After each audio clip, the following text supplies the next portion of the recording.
like to do to handle this this section of the meeting is first we need to, as a group, decide on what we mean by future proofing, to define it and what the goal is of this little section of the plan. And I'll put up a draft statement or two for us to get started. And then we want to list some of the disruptive technology innovations and the obstacles requiring an alternative plan. And I will go into some examples there in a moment. And we'll end with there will be a place to follow up with people who want to join in on a subcommittee to expand this section and develop it, and contact information. So if you'd go to the next slide, please. The first thing we want to do in a moment is focus on what we mean by future proofing. And to me, what it means is to consider first the disruptive technology advancements that's going to come up that's not in our currently plan to speak of, and what are the economic and social obstacles to implementing the plan as we put it out there. And I want to do it in terms of making a list of these and assessing the feasibility, the probability, and the solutions, because we'll see that the technical feasibility may be there, but the probability for some of these things may be low or high, and we've got to at least have a quick analysis of what the solution is that we're going to deal with it. I'm reminded of the truism that the environmental solutions we're developing today are going to be the problems that we've got to solve tomorrow, and we need to start thinking about that. And some of these are not technical, but Plan B, just major assumptions in the plan that don't happen. Next slide. As an example of technology innovations that could be disruptive, induction charging is one. We are doing a big roadmap now of electric vehicle charging infrastructure that is all plug-in charging with the stations and the infrastructure involved. And do that, we already know how to charge vehicles through inductive charging. But the vehicles aren't really being built yet for inductive charging. And the feasibility, the technical feasibility is high. Like I say, we already know how to do it. But there's different ways this could develop. You could have inductive charging in parking garages, for instance, that would work very well. Instead of having charging stations at each spot, you would just have plates in the garage floor that you would park your vehicle over and get out, and it would charge itself. I think that's a medium to high probability that at some point in the future you're going to see parking garages and such filled with inductive charging.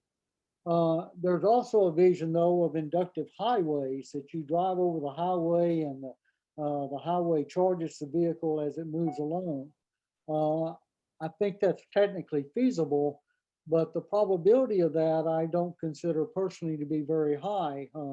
We've tried it so far with stretches of solar highways that haven't stood up very well to traffic, and just the problem of them getting dirty and such and reducing their effectiveness have been a big problem. So, and the expense would be extremely high. So this is an example of how taking a technical innovation that we know is coming, that in certain aspects is going to be different than what we're planning in the plan right now with infrastructure charging, and looking at what we're going to do as this changes.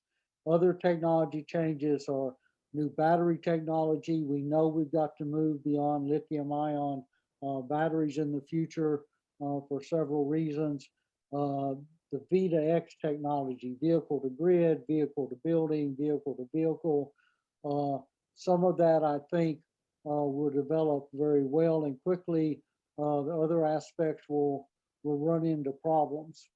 So these are technological innovations that could be disruptive to the plan as we're currently looking at our plan. And on the next slide is other obstacles that are not technology obstacles. One of them is just, plain obstacles we're already running into, supply chain issues, shortage of rare earth elements, and the need to push to new types of batteries and substitute materials and so forth. There could be a different political environment in the future where the state and federal funding that we're looking at now, maybe there's not a round 2 or a round 3 of these funding sources, and we have to look at other sources of funding than what we're using in the early stages here.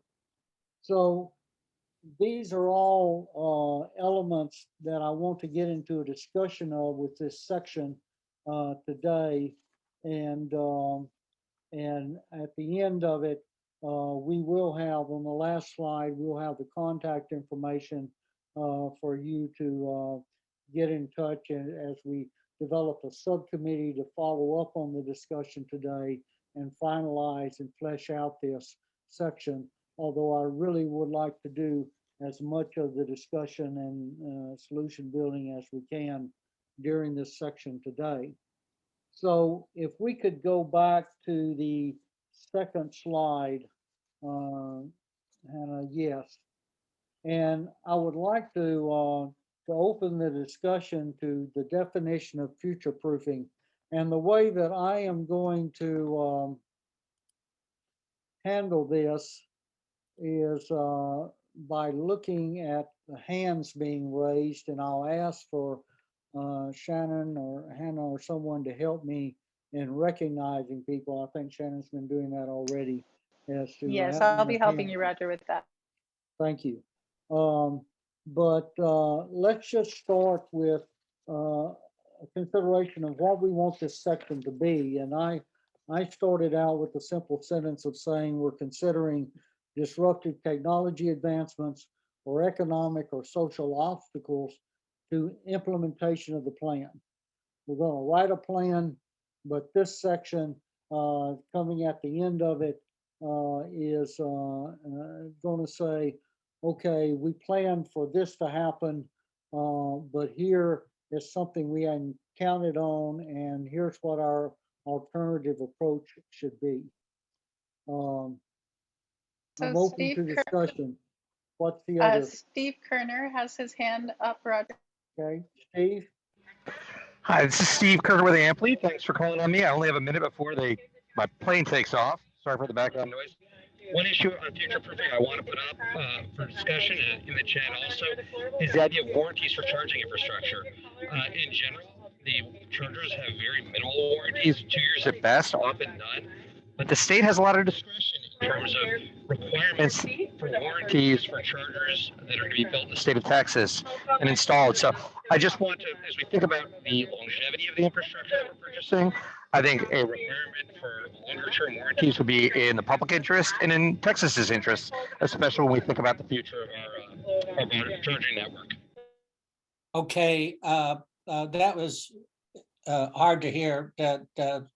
Does anybody want to try to translate that for Roger? Yeah, I didn't catch much of it. I'm sorry. I'm sorry, I tried. So let me tell you what Steve put in the chat. He said one issue of future proofing, or you can read it in the chat, that is rarely discussed is warranties for charging infrastructure. Yeah. Most manufacturers offer very limited or no warranties. Texas should require 10-year warranties for all chargers built with NEVI funding. Okay, that's very helpful. Very good. So one of the issues that we should put in there is the requirement on warranties for the chargers, and we'll make a note of that to include in this section. And I think, Carl, are you still on at Austin Energy? Yes, sir. Have you got, I don't need anything close to an exact number, but what kind of failure rate or maintenance rate are you seeing on our Austin Energy charging fleet? Well, I would say anecdotally, there is a huge difference between DC fast and level 2. So we have 1,200 level 2 charging ports we manage and 30 DC fast.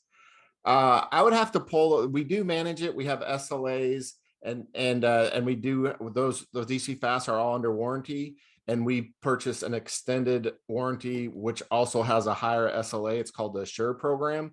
So we are seeing the manufacturers stepping up to plate to try to do, at least the ones we work with, try to do a better job. And it's greatly improved from some pilot DC fast we did years ago. So anecdotally, I would say it's not good enough. It's not there yet, but it's getting better. Our focus groups or industry focus groups think that, so when we looked at it about 2 years ago, an acceptable outage is 30 minutes on a DC fast max. At that time, the average outage was closer to 2 days. And so there was a huge gap between customer expectations and what was happening in the field. Oh, that's a good answer. How about any of the charging companies? ChargePoint, are you still there, Justin? How about Ampli? Oh, no, that was Ampli on the plane. EVgo. Yeah. Anyone else want to comment from the charging? Yeah, I can probably chime in just from a driver's perspective. At any given time, I would say half of the L2s are down in one way or another. Are Half you, half the L2s in Austin that's just, if I were to guess, I would say, yeah, it's probably about half of them are down. okay, well, that's more than that's a lot more than we need. Yeah, I mean, the reports I've seen in the past, so this is actual data coming in. I know there might be frustration with a specific one or outages. I've seen closer to like 6 to 8% on that because we ping them, we pull them, we have a real-time platform. We know exactly on that, but still, if that's the station you want to use and it's down, it's now 50%. But it does relate to the point is overall we can do a better job, I would say. And some of the changes I've seen, for example, the first DC fast coming out from ChargePoint was a manufacturer in Australia, and even getting parts you had to ship and whatnot. Now they've done a completely rehaul in the architecture. One, they're building the US. There's a modular design. Looked at some, the biggest outage was the heat here in Texas, so how the airflow works. And as part of Assure, we require them to have a certain amount of parts on hand. So we learned a lot from our early pilots and have incorporated that into our current service level agreements. But Greg, I'm confident we're not at a 50% outage. I'll ping my operations manager right now to get the real number, but that doesn't change your expectation or your experience is 50% outage. And I know you have EVs floating around. And so that still doesn't change perception. At the end of the day, a lot of what we do in the EV space is hearts and minds and perception. But let me pull the real number from our ops manager to get a better sense on level 2. But there is a gap between customer expectations and what's being in the field today. And on one last note, because we talked, and I talked about this earlier on, some of the, we're concerned that the big players are getting all the money in DC fast. And in my heart, I kind of agree with that as well, because mom and pop and whatnot. But DC fast and charging infrastructure in general, but especially DC fast, doesn't lend itself well to mom and pop having 4 stations. You're going to have such a bigger outage than a national company or larger company that has a central operations center and has the economies of scale to manage a network of charging infrastructure. And DC fast is about 10 to 12 times more complex than level 2 to just manage how the power works. Everything about it is just so much more complex. So I'm kind of, from a customer experience, I'm kind of like, man, I kind of like just have some big players and you have the economies of scale, because Tesla is probably the best customer experience in charging infrastructure in the US. I think any survey, and they're just the big gorilla because they can manage that. Where you start getting the one-offs and someone puts 2 over here and it's out for 3 weeks, you start getting a deteriorating customer experience. And David Tuttle has something in the chat about DC fast charge. Do you want to speak to that, David? Yeah, And this has evolved over time. When Carl and I were on DOE projects 12 years ago, you know, we had one view back in the 2010 or 11 timeframe, but now with bigger, cheaper batteries, you know, it's good to see 150 kilowatt minimum DC fast chargers instead of 50 or so. And we're going to start seeing some more 350 with more vehicles that are 800 or 900 volt onboard battery systems. And so as you get bigger batteries, you can charge faster, and then you may need more 350 kW.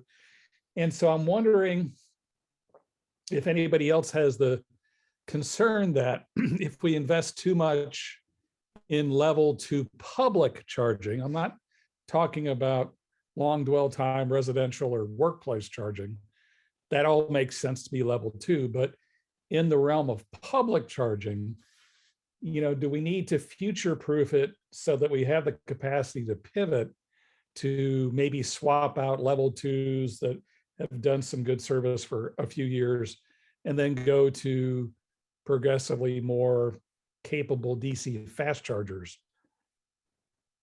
And Yeah, David, I think that's a very good future proofing area that we probably should address.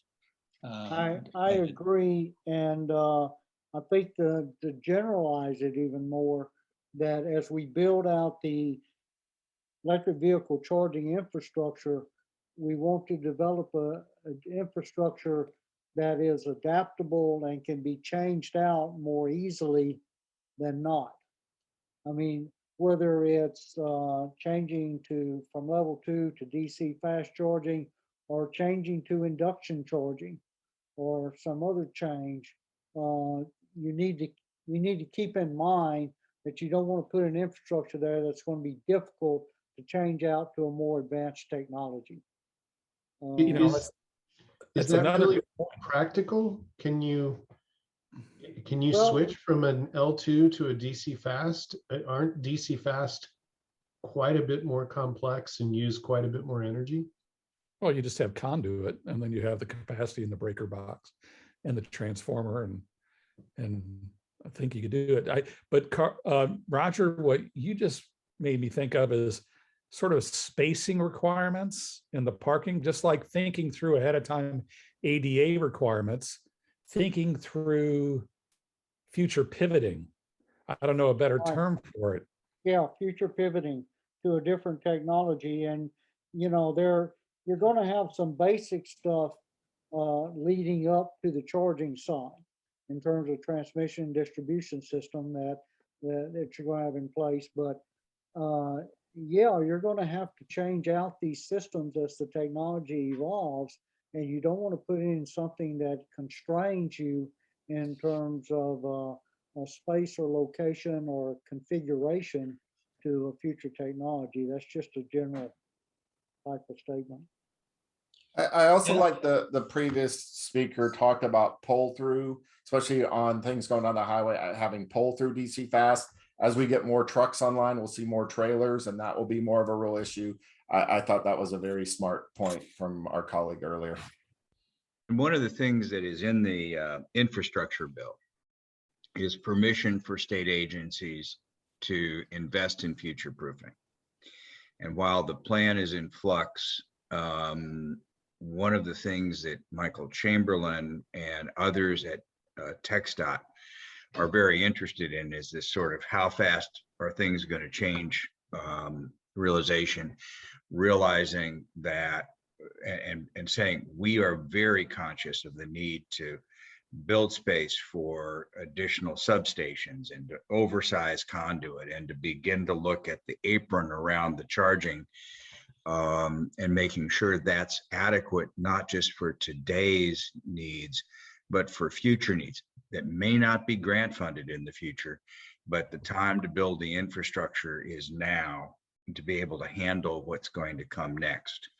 So I think in your comments to TxDOT, those of you who have a view of the future or who are with charging companies, let's send stuff that we see that are useful to him in making those analyses.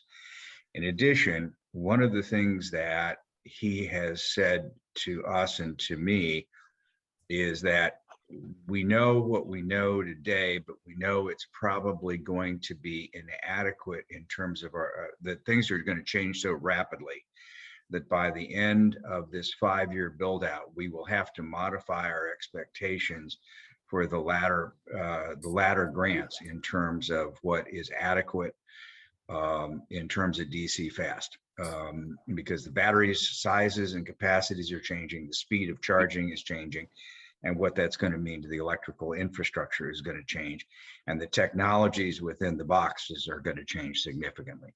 So We've got Eric Carlin. Okay, I have a stack. We have Eric and then Janice and then Bridget. Eric?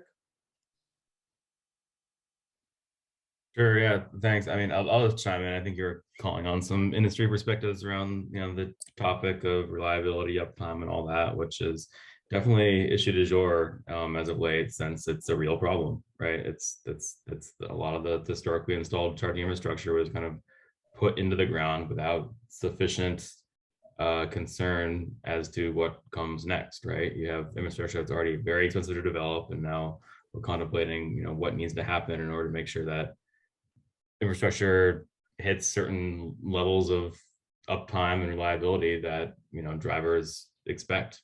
And we're seeing right now a pretty big disconnect in what a lot of the players in the marketplace say their charging infrastructure does or is performing at, and then what drivers in the field are experiencing. This is something that quite a few jurisdictions are starting to kind of lean into and kind of figure out where that disconnect is and what should happen to kind of bridge that gap. It's something that we look at this very pragmatically, right? So should this be a situation where we shouldn't be able to go out and sell a mom and pop a charger or two? Should it be a situation where we can't do that without also selling them a expensive maintenance package that guarantees a certain level of uptime that increases significantly the cost of that capital? These are all reasonable questions to be asking and to be asking ourselves, right? There are ways to solve for this, and players like ourselves and others that are make offerings to the marketplace that provide for very, very high levels of uptime and reliability, but those aren't without their costs, right? So as charging gets developed, I think we really need to kind of think more about it as being an asset that should have a certain life that's expected, and there should be certain service level expectations around making sure that asset performs at the level it's people thought it would. So I don't know, those are just some thoughts from my perspective. It's a challenging topic though, because there's a lot of companies out there that sold to their investors and have business models specifically around selling ones and twos to smaller site hosts or medium sized site hosts. So if we're talking about kind of upending the traditional way that charging infrastructure, public charging infrastructure has been deployed, it's not that isn't without its costs. So just some thoughts from my perspective. Yeah, thanks, Eric. Very good, very good. Janice? Yeah, a couple things. Yeah, so I think Eric actually kind of spoke to one of mine, which is, just what are the boom market ready creative investment strategies that would answer the demand for potential investment opportunity. I mean, my mind, I'm thinking about the oil boom and how there was an entry point for anyone that wanted to invest. And if we wanted to have the kind of activity that would allow for the robust growth of the infrastructure that we really need, we kind of need that. In my mind, we need that kind of readiness. And that's one. Number two is I wonder about the ancillary markets and the shift in those, both to address the demand, but also, from the commercial side, how the shift from fossil fuels like gas stations, for example, eventually those convenience stores will suffer, but people's demand for what's at that gas station convenience store will go elsewhere. So what does that look like? And then I also see so V2G is an emerging and increasing resilience solution. It's being talked about more and more as a climate resilience solution during disasters. And so how does that impact the roadmap? And then I know that Michael, you and I have talked about, we had a whole conversation about interoperability and the future of interoperability as a part of future proofing as well, which I think is really important part of the conversation. And I know Dave Tuttle had some comments in the chat as well.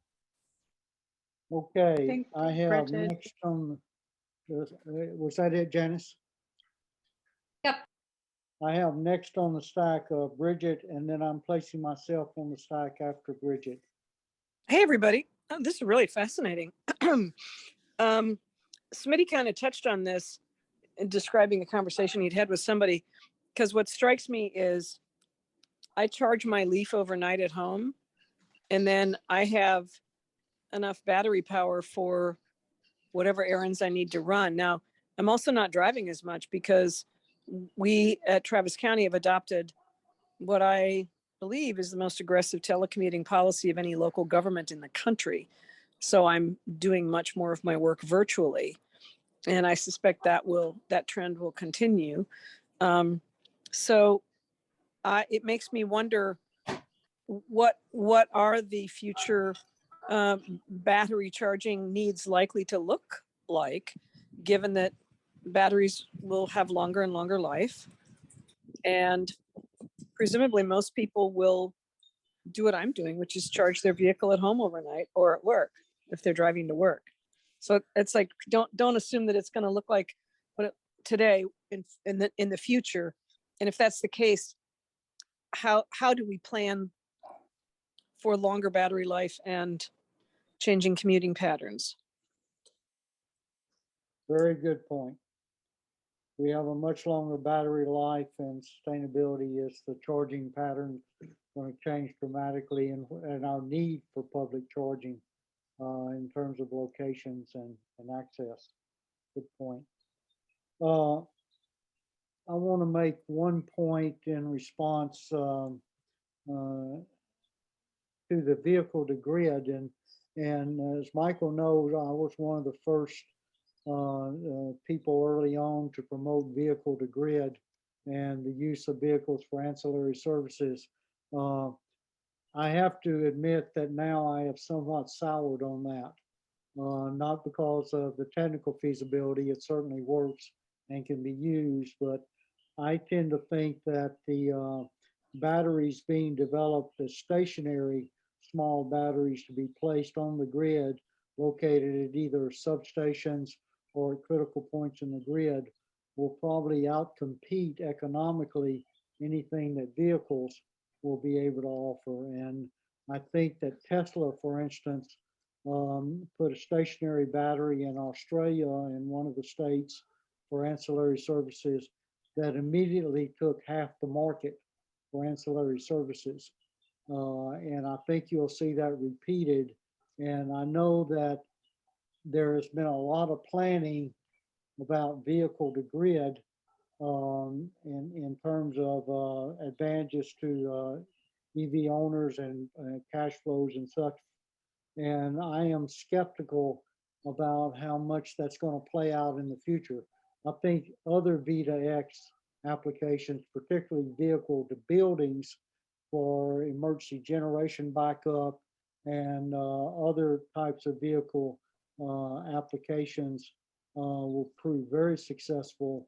But I would put a caution on planning too much on vehicle to grid services, simply because I'm not sure that vehicles will be able to compete economically with the stationary batteries that the electric utility industry will be developing to place on the grid. So those are my comments. Who else? I think is Dale up next? He or Carl? Oh, Paul. Paul. Certainly. kind of getting back to the roadmap here, Roger, what I would recommend, and I really like this format, the feasibility, probability, and solutions. I would like you to add one thing: feasibility, probability, impact, and solutions.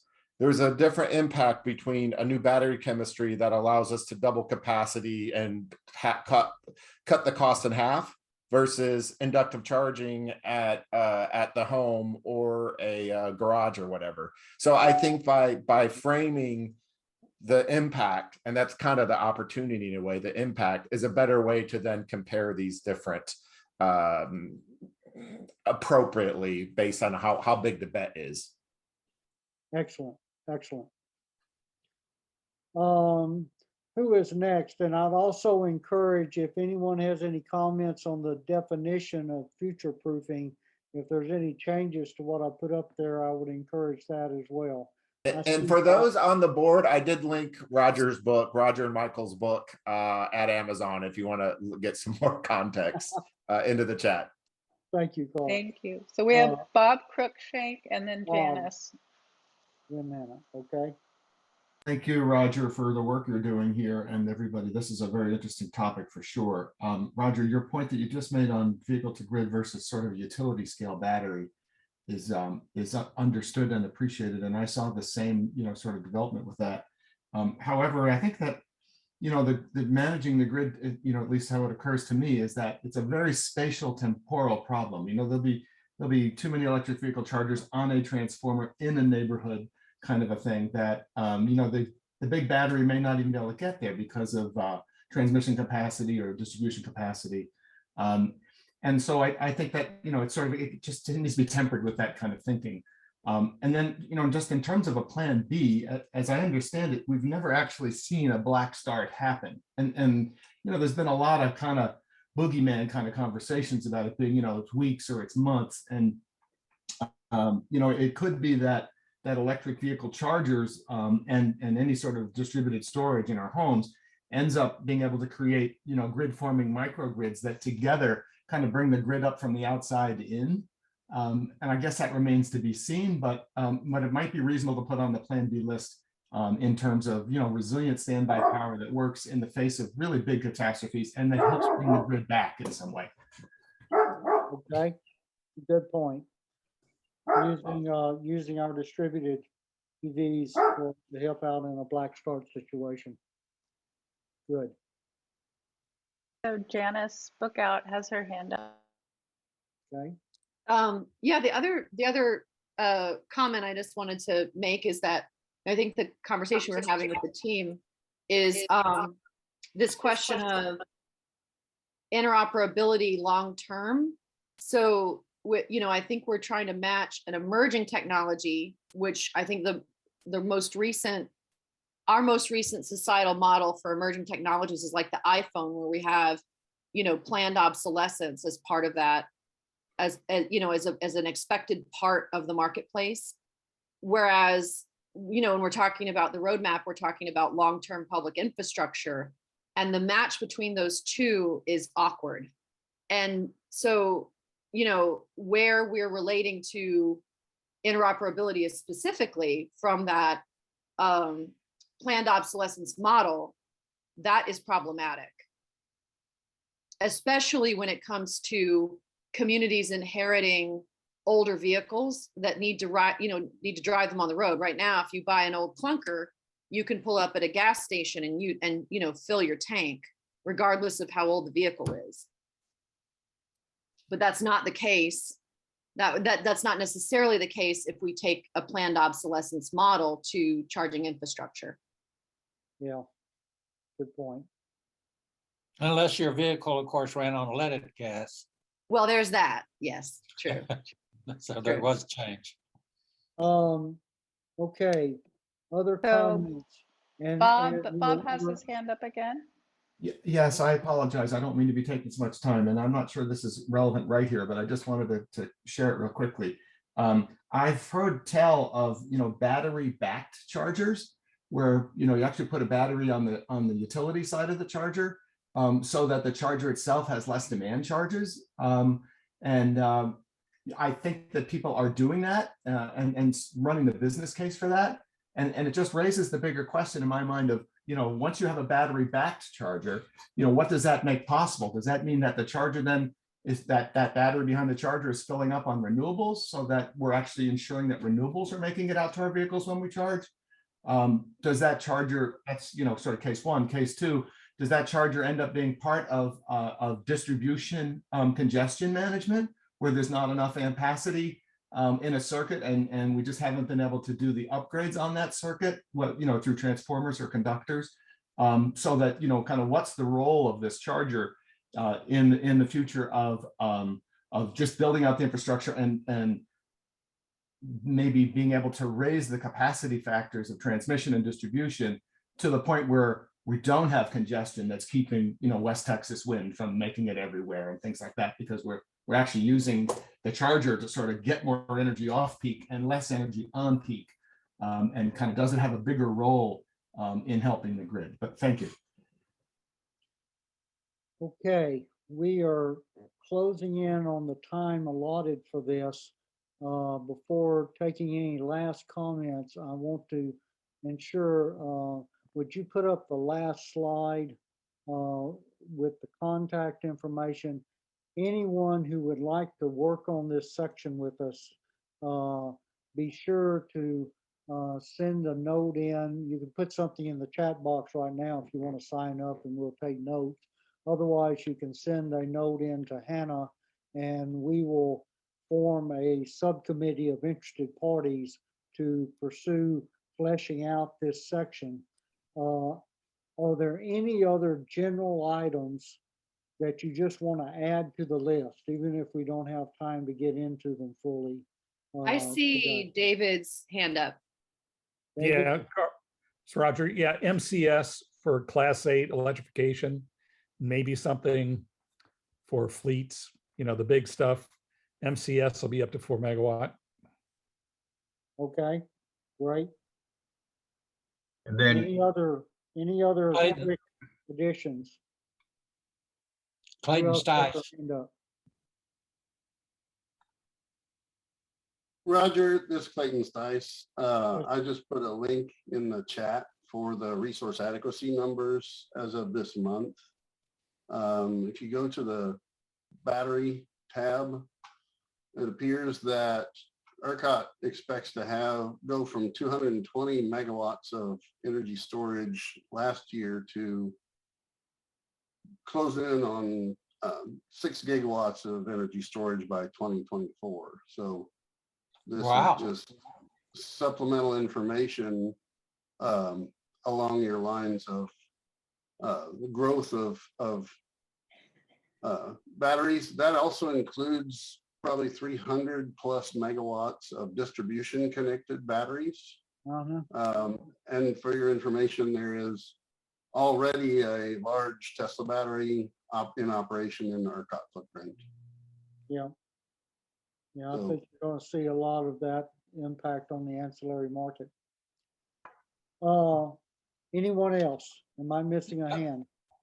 No, but I just wanted to mention, Raj, I just, with the Ford F-150 having a V2V capability, it really rang true with me that, gosh, being able to give your neighbor or someone that you find on the highway that has run out of electricity a little charge with your own vehicle is probably a really smart thing to think about, because it might be as valuable as any of those other V2Xs that we're talking about. Yeah, I really personally think that vehicle to building is going to be a better, more used V2X in the future than vehicle to grid. One obstacle to that, however, bringing up warranties, is the warranties from the automakers, because they bring these batteries in with expectations of it not being degraded by use of either vehicle to building or vehicle to grid, and you've got to settle some of the warranty issues when you start using it that way. Right. But I was saying vehicle to vehicle, not vehicle to building. Vehicle to vehicle, to give the equivalent of carrying around, a couple of gallons in your Cables. truck. Yeah.